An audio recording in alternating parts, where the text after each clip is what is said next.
皆さん、生姜湯お好きですか？ I'm drinking 生姜湯 right now. Mm, very good. What is 生姜湯? 生姜湯, sorry about that. 生姜湯 is this. Mm-hmm. Mm-hmm. Mm. There's the Fujin, the wind god here. It's interesting, right? So like, many people, or at least I like drinking shoga during the winter because shoga is ginger, and yu is like hot water, right? And this is namashibori, which means raw extract. I don't really understand what that this means specifically for this product, but shogayu is very nice because you basically have this powder like kind of thing, and you put it in a cup, like this, and you pour hot water, and there you go. It's hot water, boiled water you need, and it's really kind of warms you up. It prevents you from getting a cold. That's why there was the Fujin picture. There's a Fujin picture, right? Over here. Is this Fujin? I think it's. Oh yeah, it's Fujin. Yes. Mm-hmm. That's why they have the picture on it. Interesting, right? So I like to feature interesting things sometimes when I, start these videos. I hope they're interesting. Let me know in the comments below.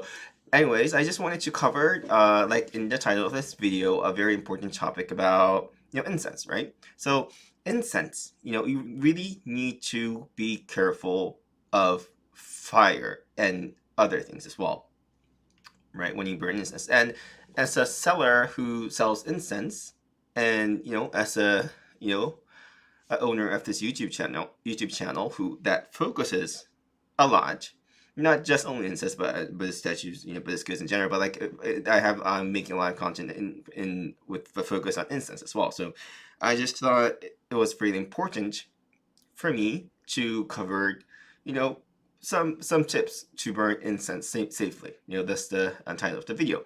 Right. So as let's just dive right into it and start off. So I prepared for you 5 points which I believe are important.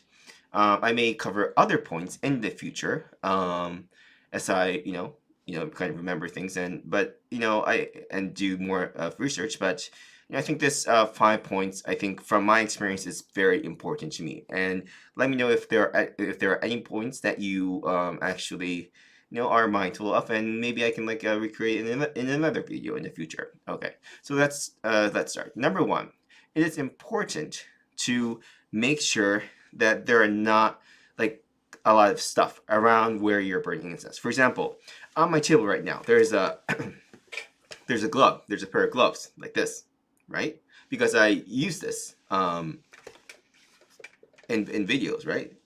It's a rather small desk in case you don't know. And there's like post-it things, right? I use this to remind myself of things. And there's a cloth which I use to clean my glasses. This is how it looked without glasses, right? And there's, let's see, another post-it. There's, let's see, something like this, a mini notebook, which I use to take notes in meetings, right? So there are many stuff that can go wrong when you burn incense, right? So you have to make sure that where you're burning your incense, there are not things like this. Also, you should be mindful of curtains. For example, if you're opening the door and if the wind blows the curtain might actually catch fire, if it comes in contact with burning incense, right? So you should be mindful of that, right? So that's number one. And number two, some people I know like to burn incense before they go to sleep. Just have a relaxing time, right? Or they're, in the middle of the day, they're burning the incense to, have a moment of break, and then they either go to sleep, right, when the incense is still burning, or they kind of get out to, take care of the garbage or something, right? And the incense is still burning. Don't do that, right? Because obviously you never know what's going to happen. Okay, the incense might be in a very good place. I mean, there's nothing around. There's no curtain like flying around. There's no like no pad or post-it notes or anything like that. There it might be the case, but you never know, right? Your pet might actually come into contact with the incense burner or incense kotate, right? And actually, just clash the incense burner. That's a big no-no, right? You might live like I do in Japan. You might live in an area where there's a lot of earthquakes, and you don't want you don't want an earthquake when you're burning incense, right? So don't do kind of things. Make sure that you're attentive, or if you're not attentive, you don't have to like be glancing at the incense burner like this all the time, right? Like you don't have to be staring at the incense burner all the time. But when you want to make sure that if there's something, you can attend to it. It's kind of like cooking, right? So that was number 2. So number 3, make sure you are using either an incense burner like this. Oh, sorry, this way, like this. If you're using incense burner, you have to use white ash like this. Sorry, it's a little bit dirty inside because I burnt incense, or a kotate like this one there, and a plate that cannot be burned. This obviously cannot be burned. It's important to use either one of these, right? Don't, for example, I don't know, use anything that's not meant for burning incense. I don't know, a plate. A plate doesn't work if you put incense on a plate. To be honest, I've done it before. It doesn't work because you don't have white ash. The incense stops burning in the middle. So you might want to use an incense burner with the white ash, or something I guess incense holder, I guess is the right word. Yeah. Some brands like the Horn series from the Shoyo brand has a incense holder that comes with it, like this.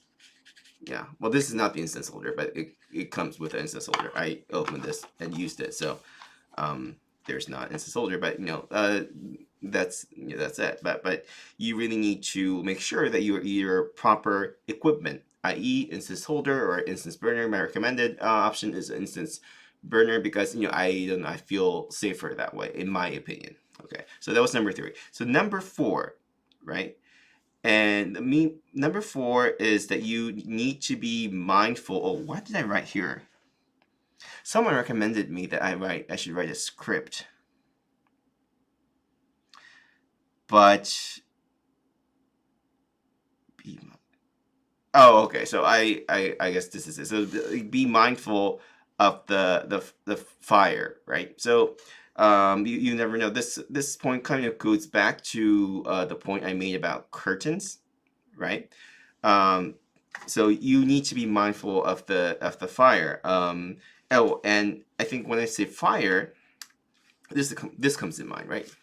Like something that you use to put incense on fire, right?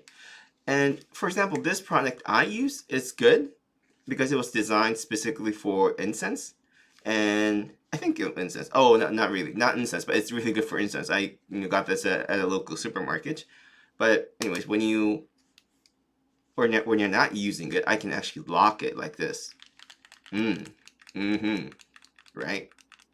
So it doesn't like go on fire.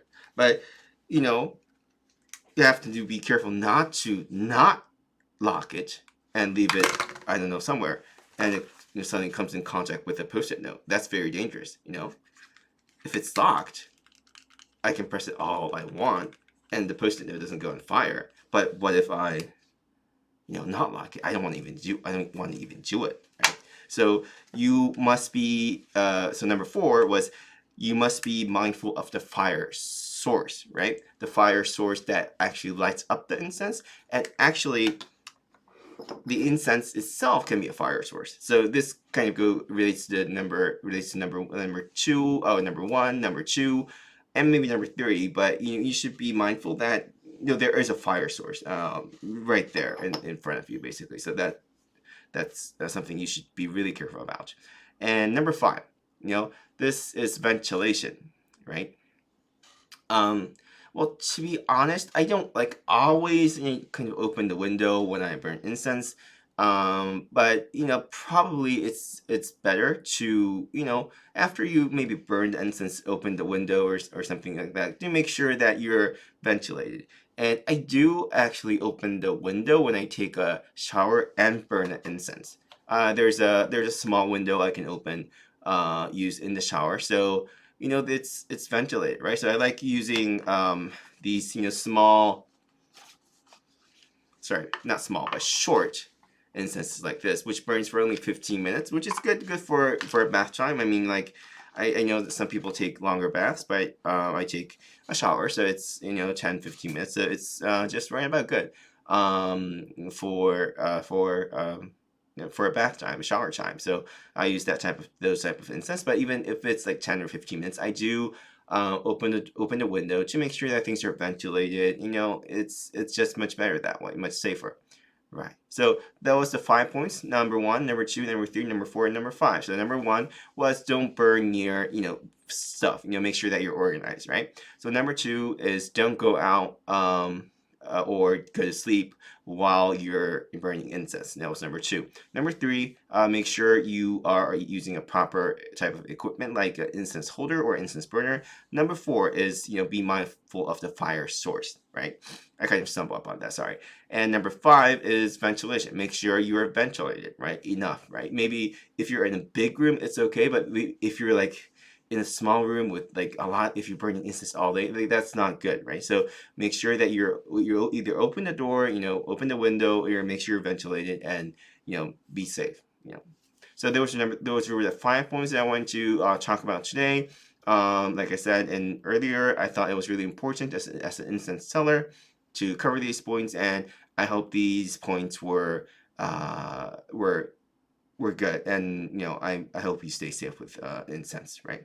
Not that they're unsafe, but it could be, obviously you're using fire, so want to play with fire, and you just want to be absolutely sure about what you're doing.